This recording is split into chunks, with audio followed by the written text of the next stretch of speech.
there is a very big difference between feeling lonely and being alone. I'm sure all of you have had the experience of being in a room full of people and yet feeling absolutely lonely, and being on your own and feeling not lonely, just feeling okay inside of your own skin. So what is the definition of lonely? What are we talking about when we say loneliness? So on a fundamental level, the experience of loneliness is the experience of feeling disconnected. Feeling disconnected can begin and does begin by feeling disconnected from self, feeling disconnected from my own inner being, and feeling like I am in a state of dysregulation. What I mean by this is I'm going to give you a quick nervous system 101. We all have an autonomic nervous system, which is its primary focus is keeping us alive and engaged, keeping us connected with the world around us.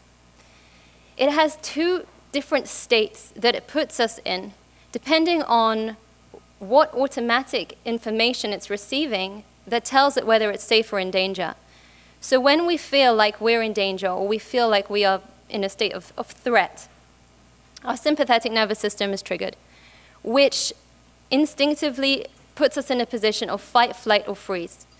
Fight and flight can look like either I'm going to feel aggressive or angry towards the people around me or the experiences that I'm having.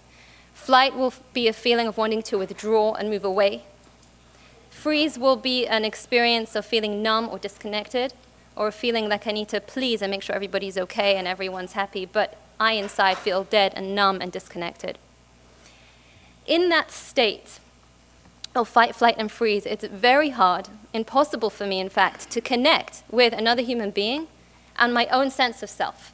In that state, all of that goes out the window, and all I'm focused on is how am I going to survive the situation intact so that I can then go back into a state of living, engaging, connecting with the things and the people around me. A parasympathetic state is a state where our prefrontal cortexes are online, we're able to see another person, see another perspective, connect to the people around us, to the things around us, and also to ourselves and our current experience, to our bodies, to experiencing pleasure, to experiencing life and being in the present moment with our lives. So when we are in a state of sympathetic nervous system state, we will feel lonely. This is one of the experiences. Primarily, we withdraw into ourselves and we separate from the people around us because we often experience the people around us to be a threat. And one of the main reasons why we experience the people around us to be a threat is because of the way that we have experienced relationships up until this point in our lives. Sometimes we've experienced, for example, that if somebody has a different opinion, I could have grown up in a house that if someone has a different opinion to, let's say, one of my parents or one of my siblings or to me or anyone around me, that becomes a fight-flight response. We either have to argue it out or we get annoyed with each other and walk in the other direction. So having another opinion to someone can feel like a threat. It can become part of our programming to feel like a threat. And because we are all so diverse and so unique in our experience of life, what that does, if that's somebody's experience, it will mean that other people's perspectives and opinions can be threatening to them. It means they will feel that they want to withdraw from people who don't share the same perspectives and opinions to them, or they will feel that they're wrong and bad and put them in kind of a category of we don't need those people anyway. And that's one of the ways we actually defend ourselves and protect ourselves. This is just one example because there are so many versions of what this could look like. If we grew up in a home where the connection wasn't the status quo, a parasympathetic nervous system state wasn't the status quo, where there was a fight-flight response in the way people related to each other more often than not, what happens is our brains develop a certain pattern of relating to people that we start to experience relationships that are to be threatening. So how do we begin to repair this? How do we begin to repair this pattern that we've learned, this automatic programming that's in our autonomic nervous system that puts us in a position of either being afraid of connecting to people, or when we do connect to people, if they have difference of opinions to us, or they do things that we don't like, or we don't feel are in line with our value systems, we feel like we want to reject them and walk away from them. How do we create space in our lives for people to have other opinions to us, to have different ways of doing things, to not needing to control those relationships, so that we can actually engage and play? And play is actually the way that we connect or create intimacy and connection between each other and between ourselves as well. And when I say between ourselves, we all have an internal community, which I'll talk about in a minute, of many different voices in our head, and they all have different opinions as well. And part of our work is learning how to make space for all of those so that we can then reflect that back in our outside world and also make space for those in people around us. Now, when you see a child who feels safe in life, how do they play, right? This is what play looks like. It's the yes and principle. When you have a child who is holding her doll and she says, "Hi, my doll's name is Sarah," and then another child comes along and says, "Oh, and my doll's name is Rachel," and then the child says, "Oh, and my doll lives in Japan," and then Rachel says, the other one whose doll is Rachel, "My doll lives in Mexico," and then they build on the story with each other, and someone says something and they build on it and they go to the next thing. And what this does is it creates an intimacy, it creates a connection, it creates a flow between the children, and they can play hours like that and really enjoy themselves and lose themselves in a world. Whereas when you have a child who, the first child says, "My doll's name is Rachel," the other child says, "No, your doll's name is not Rachel, your doll's name is Peter." And then the other child says, "No, my doll's name is Rachel." And you end up with an argument, and the children are fighting, and that's the end of the play.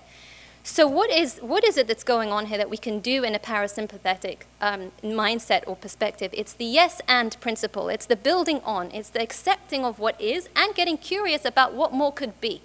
And this is the mindset that can enable us to stay in connection with ourselves and the people that we love most in our lives.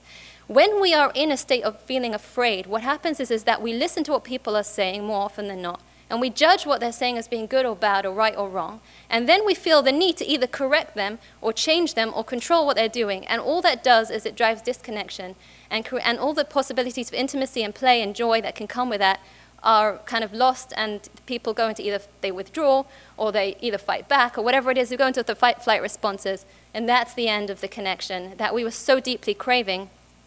And yet, somehow, we're not able to sustain it because of this not understanding how to stay in it. So I'm going to teach you a technique that can be very helpful. It can be very helpful in relationship to relating to other people in our lives, whether it's a spouse, a child, a friend, or anybody else around us, but also very helpful in connecting to ourselves. And like I said, if you happen to be alone, it does not mean you have to be lonely. You can use this technique to communicate with yourself and create a deep sense of connection and bonding with yourself, which can feel very light and very joyful, even if you are, practically speaking, in a space that you're alone. And it can also help you to get into a mindset that can enable you to actually reach out to people with less fear, that can then enable you to create more relationships in your life that can be actually helpful and be sustained. So I don't know if any of you here, put up your hand if you're familiar with the Imago dialogue. It was developed by the founders of the Imago therapy modality, Harville and Helen Hendricks. And it was really developed as a couples therapy modality or tool, but I find that it is so helpful in so many areas of life, and I love to teach people how to use it because it's very straightforward and easy to use and can create very beautiful results. So the Imago dialogue, it's called a dialogue because it's about a conversation between two people, not a monologue, right? So a dialogue means that you're inviting, by definition, two into the space. And what that means to make space for another. It means to allow for whatever it is that they are experiencing without having to make a decision about whether they're right or wrong, good or bad, or superior or inferior, or better or worse than you. So it's a space where you're inviting people into, or parts of yourself into, because again, we can do this with parts of ourselves, and I'll talk about how to do that soon, where it's exploratory. Is that a word? Exploratory, okay. Where we can get curious, and we can get to know, and we can play with and create that flow and connection with others and with parts of ourselves. And so it starts by inviting two people into this space, really recognizing that I may have parts of myself that are afraid. In fact, I will have parts of myself that are afraid, and that may feel very threatened by the existence of another person, another perspective, another way of doing things, things that may not be in my control.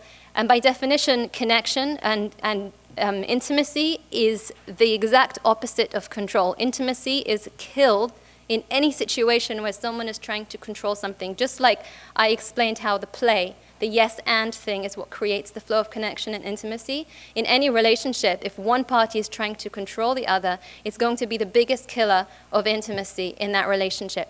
So the first thing is to step out, to recognize the other as a whole unique person of their own, with every right, just like you have every right to feel your feelings and have your perspectives, so do they. And that you're coming at this conversation not with any agenda of trying to prove anything at all, but just by trying to understand where the other is coming from. To genuinely connect means to genuinely understand who this person is that I'm talking to. Not my projected version of who I think they are or who I think they should be, but actually who they are. And to be in a state of acceptance and permission for whatever that might be, and to get curious about it. So the dialogue goes like this. First of all, it begins with asking permission to come into the space of a dialogue. And the reason why that's so important is because if you want to have a conversation with someone and they're on the way out the door and they're late for a meeting and you start with, hey, I wanted to talk to you about that thing yesterday when you said that, the immediate result in that person is going to be a sense of fear. Like, what's going to happen if I say I have to go, I'm late, you're going to feel shut down, or you're going to feel rejected, or you're going to feel hurt. So I may get irritated or frustrated or annoyed in response to that. So the first important part of actually having any kind of conversation that's going to be a parasympathetic conversation, that's going to be a joyful, playful conversation, is to check in with the other person before you start talking about the thing you want to talk about. Are you available for a conversation? Are you available for a dialogue? How this would work in your inner world is to just genuinely make space for, or ask myself, is this a good time for me to explore my inner world? I wouldn't do it if I was about late for a meeting in 10 minutes. I wouldn't do it if I was, in a position where there was a million things going on around me. To set aside time where I can have a genuine, calm conversation inside of my own mind, exploring with curiosity my own inner thoughts and perspectives on things. So that would be the starting point. Once this is a calm state of mind for you, this is a right time for you, or this is a right time for your partner or the person around you, you decide on who is going to be the person who speaks first and who is going to be the person who listens. And you're going to take turns, because there's going to be space for each person, each one or each part, to be heard fully and listened to before anything is responded to. So a lot of times when we start expressing ourselves, if we're not used to being given space to actually talk or communicate, because we're being cut off or we're being argued back to, so I'll say half of my opinion and then someone's already jumping in and explaining how I'm wrong. So it's very hard to actually formulate what I mean. It can be very hard to express myself. So it's very important to allow that space for full expression before there's any kind of response whatsoever. So in this state, you would decide who's going to be the beginning person to talk and who's going to be the beginning person to listen. And once you've made that decision, then you start, the person whose position is to talk, they would start by explaining or expressing whatever it is, their opinion, their perspective, or the thing they're upset about, the thing they want to talk about to this person, in a way that they're owning their stuff. I am experiencing this is my experience. It's not you did this wrong and I don't like it when you do that and you're the problem because you did this, because any kind of speaking like that, when we project the stuff on another person, is again going to shut them down, move them away, disconnect them from us. And the thing that we want the most, which is their presence and their validation of us, is actually going to go out the window. So to enable them to be able to listen and to be playful and to be connected, we need to establish that this is my experience. This isn't the objective truth of the reality. This is how I experienced whatever happened. This is what my perspective or my opinion is, and I would like to share it with you, or whatever it is that I am going to be saying here. And for after, to speak for a few minutes and then have the other person to pause, have the other person reflect back what you said. Literally, so if I say, hi, my name is Devoiri, and I say a few sentences about myself, and then the person who's listening to say, okay, so you told me your name is Devoiri, and then you told me these things about yourself. Did I get it? And if I say, yeah, you got it. Mm-hmm. And then they say, is there more?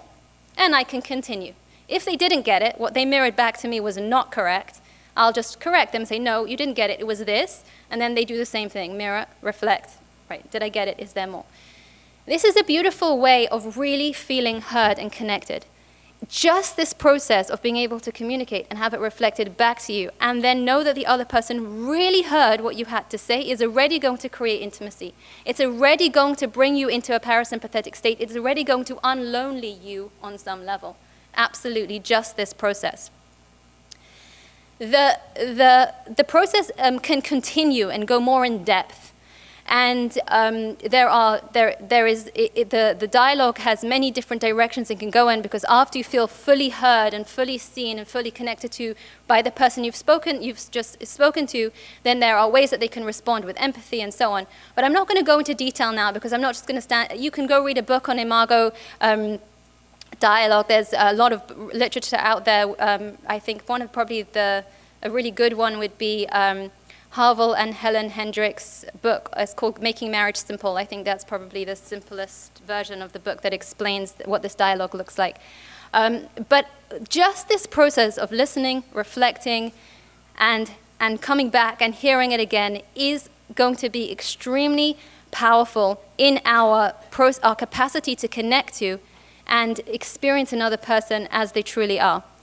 And we can also, after that process of that person being fully heard, fully validated, fully connected to, we can get really curious as to, wow, that's your opinion. I'm so curious about it. Can you tell me more? We can ask deeper questions. We can engage in a dialogue and so on, and it can become a very playful and interesting experience. In our inner worlds, what would this look like? So inside of our consciousness, we have many different voices.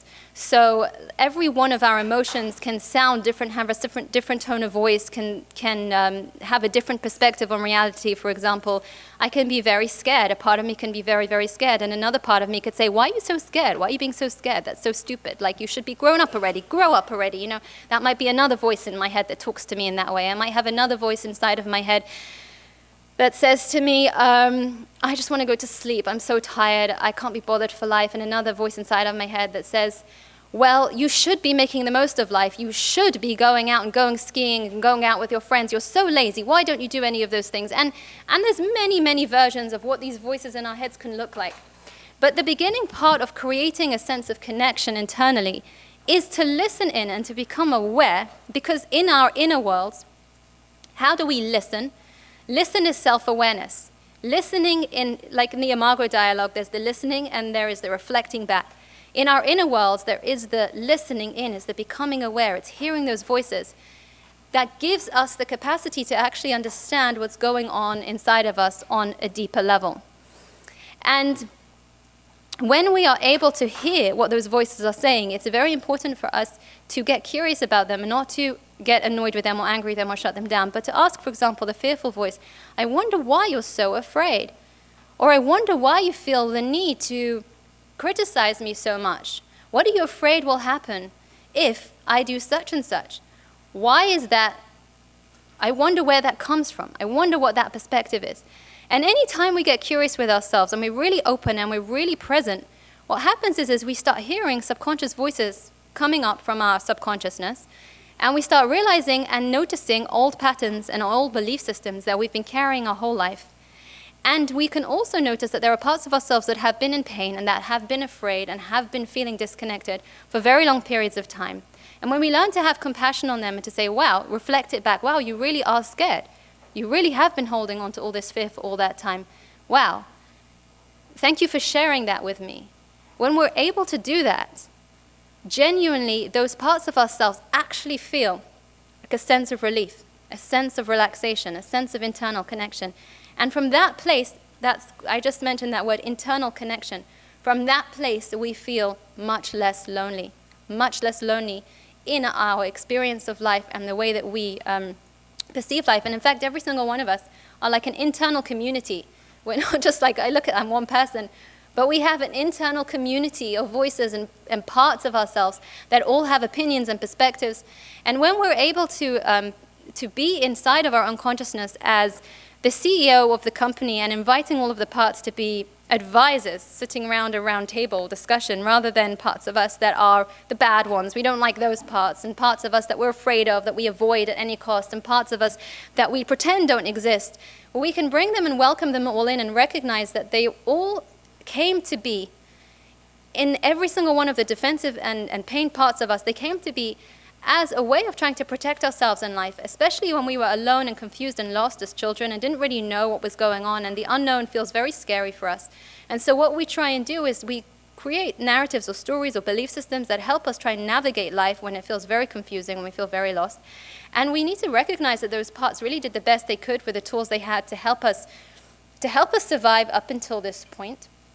And that maybe their programming is old, though. Maybe we don't need to still run on that programming. Maybe it's not so relevant anymore. But we can't explain that to those parts or even help them to see a new perspective unless we first connect with them.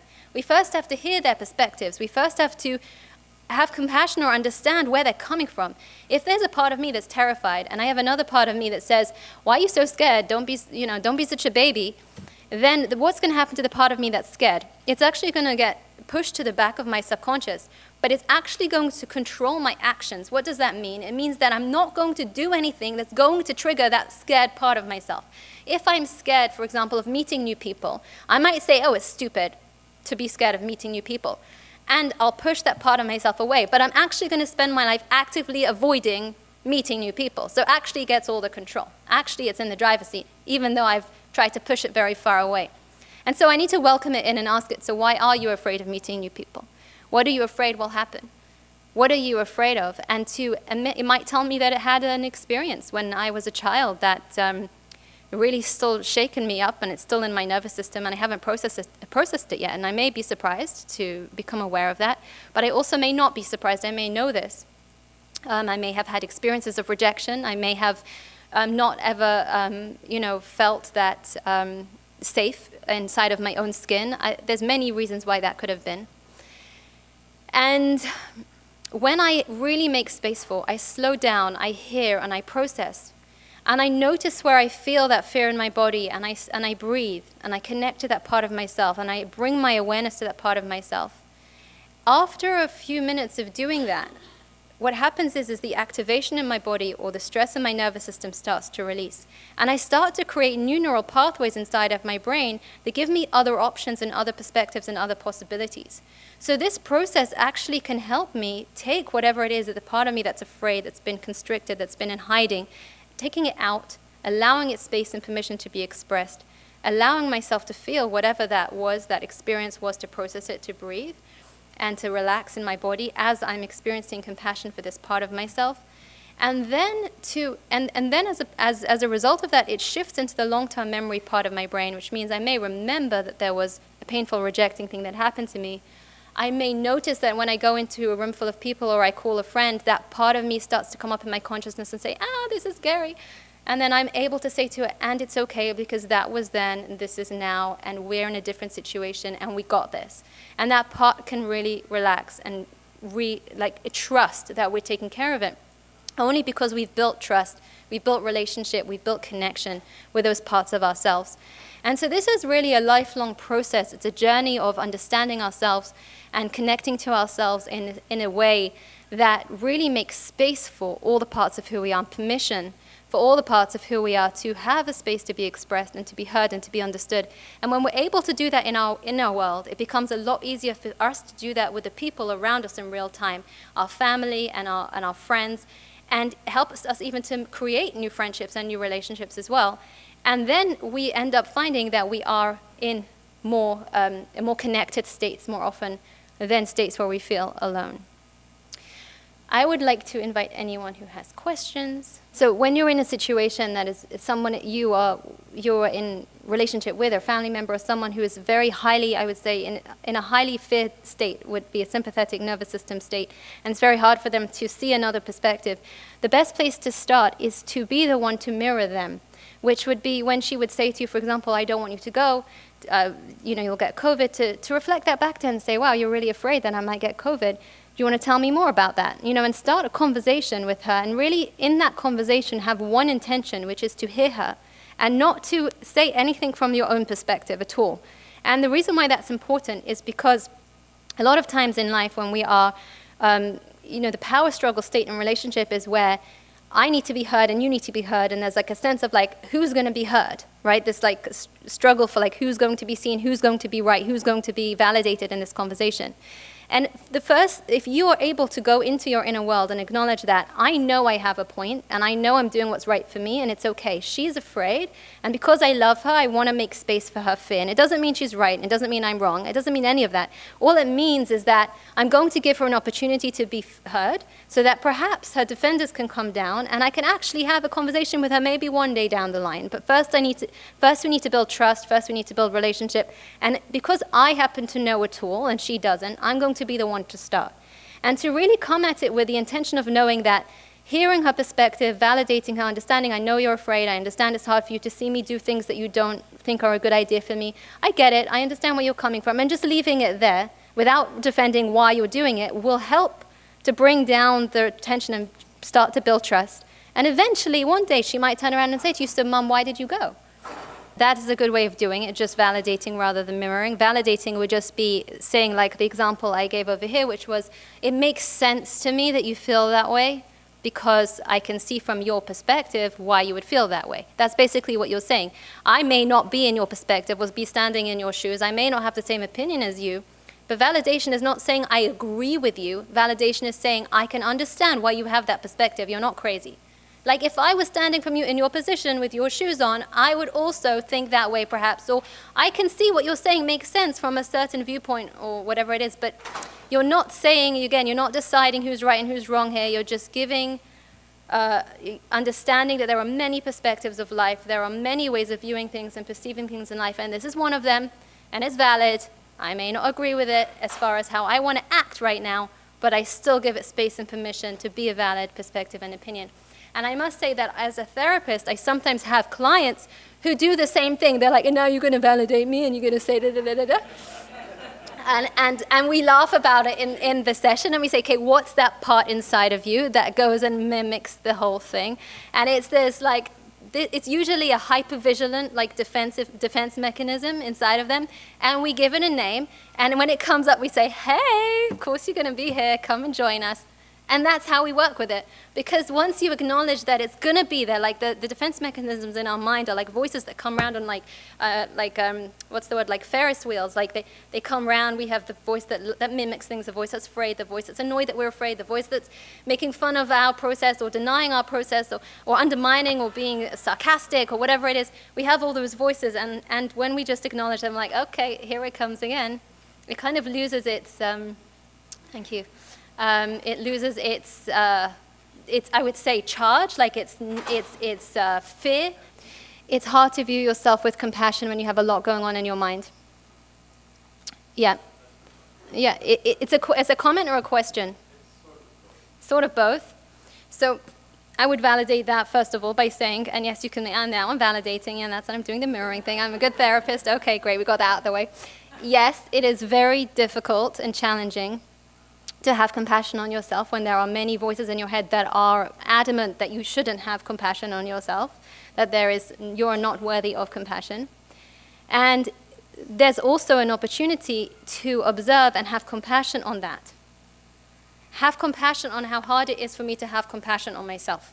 And if I can't have compassion on how hard it is for me to have compassion on myself, can I have compassion on how hard it is for me to have compassion on and have compassion on the parts of myself? So, do you understand what I'm saying? So there's a part, I'll say it again simpler. So let's say, for example, there's a part of me that I don't like. Can I have compassion on the part of me I don't like? No, I don't like that part. So can I have compassion on the fact that I can't have compassion on the part of me that I don't like? Right? And if the answer is no, so can I have compassion on the fact that I can't even have compassion on the part of me that can't have compassion on the part of me I don't like? Okay, so every time you do this, you're taking a step back and you're observing and saying, this picture here, can I have compassion on it? No.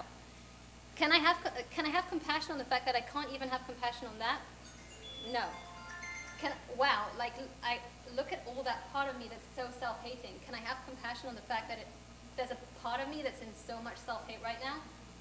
No.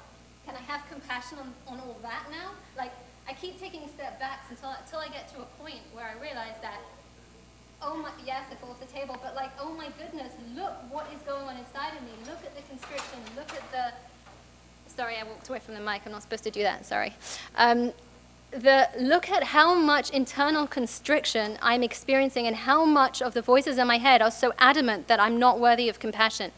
How much they're not okay with me.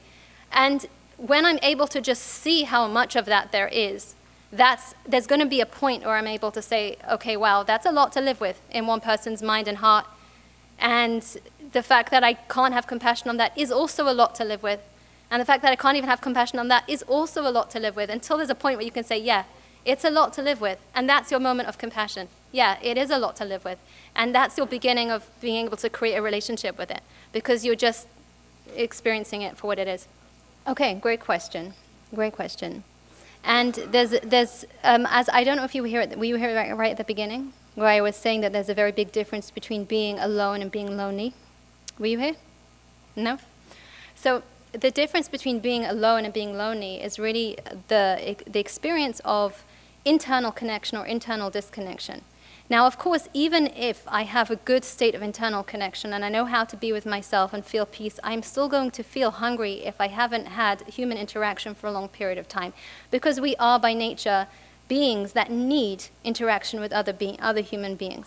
And so the question, the difference I was saying in the beginning between being alone and being lonely is that, you know, for example, you can be in a room full of people and still feel lonely, or you can be alone and you cannot feel lonely because you feel deeply connected with yourself.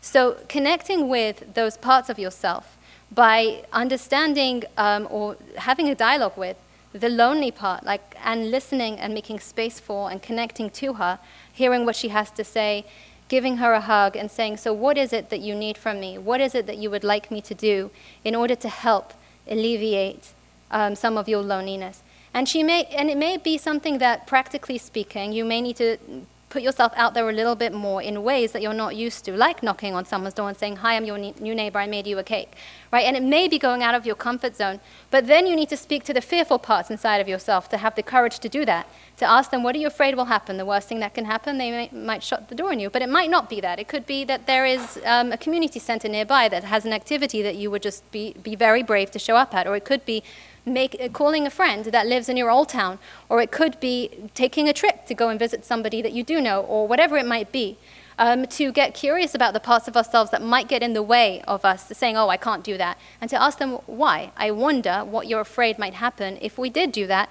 because that might be one of the ways we could break out of our normal way of doing things. And having said that, we can still try and make those efforts and still not have results, because that's not in our hands. All that's in our hands is that we can show up and try. And you may, for example, go places and not meet anyone that you click with, and not meet anyone that you feel that you can have a relationship with. And then we come back to holding space for our own internal loneliness by having compassion on ourselves for our state of loneliness, feeling where we feel it in our bodies, allowing ourselves to feel the pain of it, whether it's to cry or to breathe through it, to have compassion on it, and to use that as an opportunity to internally hug ourselves. Internally hugging myself means really experiencing all of what I'm experiencing right now without any defense mechanism around it, without judging myself, without blaming myself, without telling myself, oh, grow up, don't be so, whatever it is, and just really no name calling, no judgment, no criticism, just, yeah, I'm feeling lonely and it hurts. And being with that pain with kindness internally is what can alleviate some of that loneliness. It doesn't completely take it away, because you still need people, and that's why you come to places like here and you meet people. Hopefully you'll make some great friends, be in touch with them, and that will hopefully alleviate something. But that is that's really the general way of working with it, holding space for it like that. Yeah. All right. Thank you, everybody.